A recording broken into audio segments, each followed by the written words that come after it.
Assalamualaikum warahmatullahi wabarakatuh. Di sini kami dari kelompok 10 dan saya M. Septa Eka Fauzi dan teman saya Iis Ratnasari akan menjelaskan tentang ibadah dan toharoh. Assalamualaikum warahmatullahi wabarakatuh. Perkenalkan, nama saya Iis Ratnasari dari kelompok 10. Di sini saya akan menjelaskan terkait tentang toharoh, mulai dari pengertian toharoh sampai dengan keutamaan dari toharoh. Pertama-tama pengertian dari toharoh. Toharoh itu apa sih? Toharoh secara bahasa yaitu artinya bersuci atau bersih. Sedangkan secara istilah, toharoh yaitu suatu kegiatan bersuci dari najis dan juga hadas. Kan najis dan hadas. Najis dan hadas itu apa sih? Najis adalah kotoran yang menjadi penyebab terhalangnya seseorang untuk melakukan ibadah.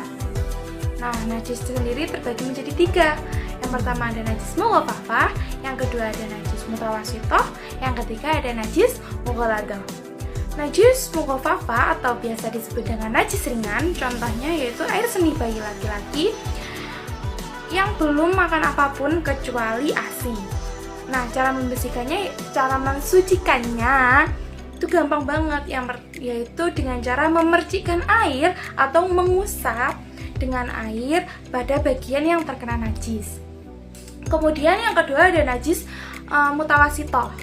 Nah, najis mutawasithah atau najis sedang atau najis pertengahan, contohnya yaitu ada darah, nanah, air seni, tinja, dan bangkai binatang serta lain sebagainya. Cara mensucikannya gimana? Cara mensucikannya yaitu dengan dicuci atau disiram pada bagian yang terkena najis. Kemudian yang ketiga ada najis mughalladah. Nah, najis mughalladah ini merupakan najis yang berat. Contohnya yaitu anjing dan juga babi. Cara mensucikannya gimana? Cara mensucikannya yaitu dengan membasuh 7 kali dengan air, dan yang setelah 1 kali itu menggunakan air yang dicampur dengan tanah. Kemudian ada hadas. Apa sih hadas itu? Hadas adalah suatu keadaan tidak suci pada diri seorang muslim yang menyebabkan ia tidak bisa beribadah, seperti sholat, terus tawaf, dan lain sebagainya. Hadas sendiri terdiri dari 2 macam, yaitu hadas kecil dan juga hadas besar. Hadas kecil itu contohnya apa? Contohnya yang pertama yaitu keluarnya sesuatu dari kubul dan juga dubur, lalu hilangnya akal, serta bersentuhan kulit antara laki-laki dan juga perempuan yang bukan muhrim, serta menyentuh kubul dan dubur menggunakan telapak tangan. Terus gimana ya cara mensucikannya?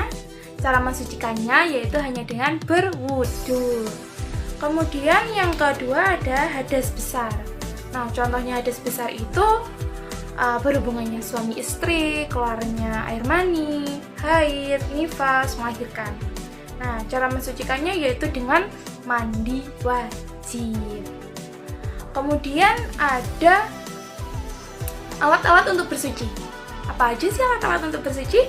Yang pertama tentunya ada air, kemudian ada debu, ada daun, serta juga ada batu.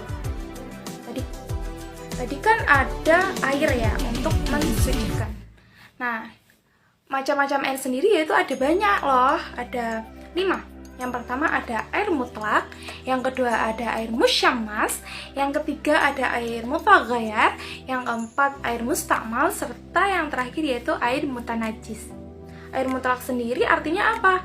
Air mutlak sendiri artinya air yang suci serta mensucikan. Contohnya ada air hujan, air laut, air sungai, air sumur, air es, air mata air, serta air embun. Yang kedua ada air musyammas atau air yang makruh digunakan untuk bersuci. Contohnya apa? Contohnya yaitu air yang dipanaskan di bawah terik matahari yang diwadahi dengan logam selain emas atau perak. Nah, itu berarti makruh ya digunakan untuk bersuci. Kemudian yang ketiga ada air mutaghayyar, yaitu air yang mengalami perubahan salah satu sifatnya dikarenakan tercampur dengan barang suci lain yang menghilangkan kemutlakan air tersebut. Contohnya apa? Contohnya yaitu ada air teh, air kopi, air sirup, air susu, dan air-air lainnya. Kemudian yang keempat ada air mustakmal. Apa sih air mustakmal? Air mustakmal yaitu air bekas bersuci. Nah, jika air mustakmal kurang dari 2 kulah, maka air tersebut tidak bisa digunakan untuk bersuci lagi. Contohnya air bekas wudhu. Nah, air bekas wudhu itu tidak bisa digunakan untuk wudhu kembali. Yang terakhir, air apa?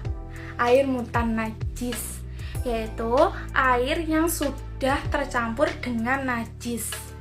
Nah, air mutan najis itu air yang telah berubah sifatnya, seperti bau, aroma, dan rasanya yang sudah tercampur oleh najis. Contohnya yaitu air got. Nah, air got itu tidak bisa digunakan untuk bersuci ya. Yang terakhir yaitu ada keutamaan dari toharoh. Apa aja sih keutamaan dari toharoh?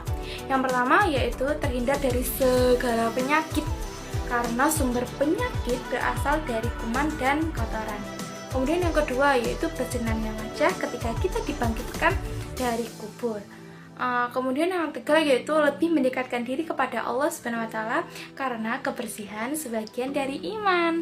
Yang terakhir yaitu ada kebersihan membuat kita menjalani hidup lebih nyaman. Sekian penjelasan tentang toharah dari saya. Saya akhiri, wassalamualaikum warahmatullahi wabarakatuh. Di sini saya sendiri akan menjelaskan tentang ibadah. Apa sih itu ibadah? Pengertian ibadah. Ibadah merupakan bentuk penghambaan, tunduk, patuh kepada Allah Subhanahu wa taala yang berupa segala perbuatan yang diridhoi oleh Allah Subhanahu wa taala, baik berupa perkataan dan perbuatan, baik yang dilakukan secara terang-terangan maupun bersembunyi dalam rangka mengagungkannya dan mengharapkan imbalan dari Allah Subhanahu wa taala.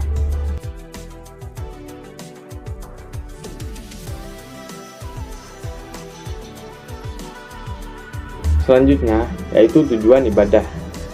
Yang pertama, tujuan ibadah yaitu menghadapkan diri kepada Allah Subhanahu wa taala dan mengkonsentrasikan niat dalam setiap keadaan untuk mencapai takwa, derajat spiritual yang lebih tinggi.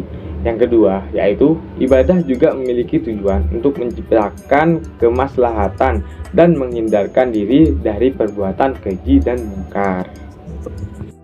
Dari dua tujuan tersebut, menekankan pentingnya ibadah sebagai sarana untuk mencapai kesadaran spiritual dan moral yang lebih tinggi, serta menjauhi perbuatan buruk.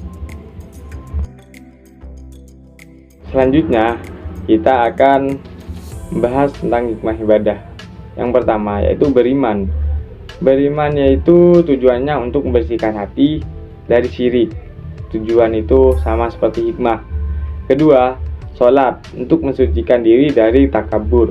Ketiga, zakat sebagai sebab diperolehnya rizki.